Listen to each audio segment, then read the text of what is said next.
Friends and fans of Anna Elk Moon, one of the Southwest's most celebrated potters, are gathering here outside of her home in Santa Vera to pay their respects.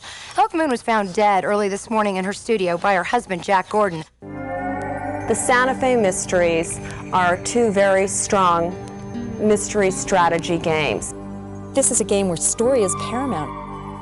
Well, as with any good mystery, there's any number of potential suspects. Anna was revered. You can rot in hell. No way that's true. She wasn't real popular, as I said. According to my sources. Who told you that? That's a crock. She got what she deserved. Internally, we came up with an idea that revolved around creating a mystery against a rich multicultural backdrop of Santa Fe, New Mexico. We haven't really seen that arena set in a television show or even really movies, and certainly not in games. The player, instead of just reading a mystery, they are able to actually participate. We see this as a cross between Tony Hillerman and Agatha Christie. A great mystery needs a great script. We were very fortunate to be able to work with Sam Egan, who is one of the senior writers, producers on Northern Exposure. Anytime we read a mystery novel or we go to a movie and watch a good mystery on the screen, I think we put ourselves in the shoes of the detective. Well, what interactive and the CD-ROM world allows you to do is actually make that conceit real. Placing you under arrest for the murder and the robbery of Anna Elk Moon.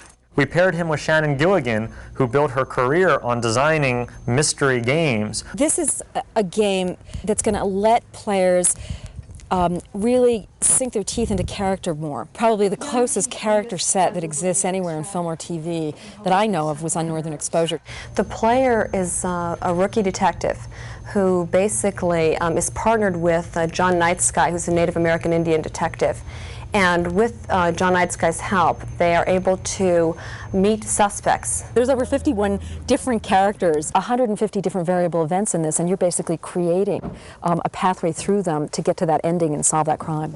Amanda Donahoe plays Karen Gordon, who is the mistress of a pro-casino developer. Oh, please, Mr. Nightsky, I do have my character flaws, but masochism does not happen to be one of them. A lot about solving this game in the time that you have is making correct decisions and eliminating very interesting suspects. Our goal in creating a thrilling mystery game is to have the player on the edge of their seat. The tension just rises and rises. In order for the tension to get to that point, we knew we needed a ticking clock.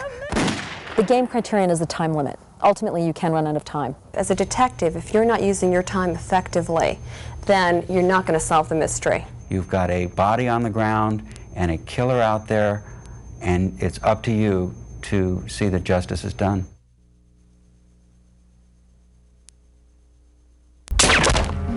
The game is the most exciting and authentic espionage game ever. You will pay a price if you make the wrong decision. Who's telling the truth, who's not telling the truth.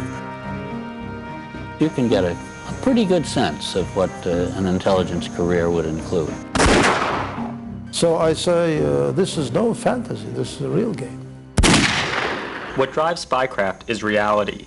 We asked the men that ran the two largest spy agencies in the world, what are the most dangerous scenarios looming in all of our futures?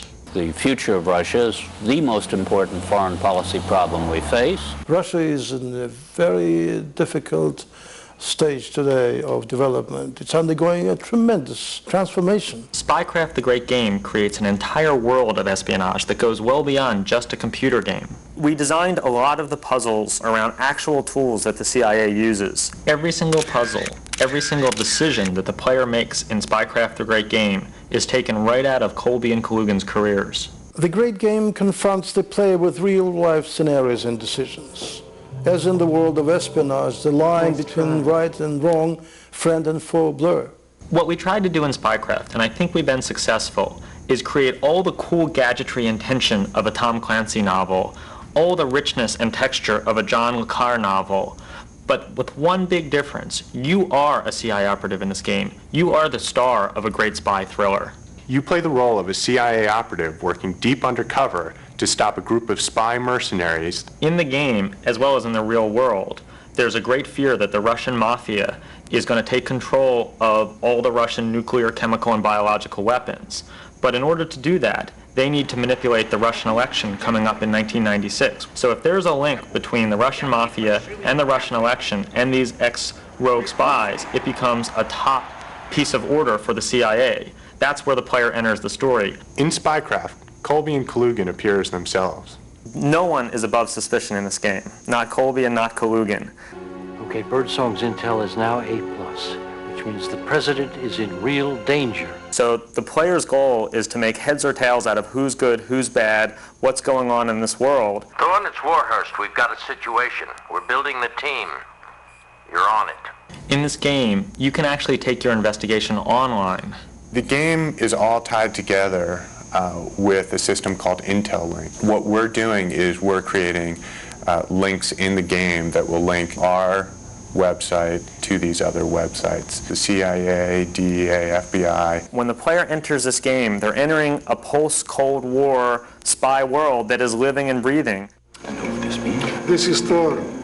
I wanted to show how deeply organized crime permeates Russia. I could think of no better place to start. The U.S. So you are FBI, CIA? And they're never going to be quite sure what is pre-rendered, what we've designed, and what is actually real and happening in the real world. So when you log on, we'll be changing the news stories that you're getting to reflect what's actually going on in the world. I think the online component will give the whole game an extra sense of realism. We wanted to come up with a type of interactivity that was new, and the result is, I think, the biggest, richest game that has ever hit a CD-ROM. The country's counting on you. God bless and good luck.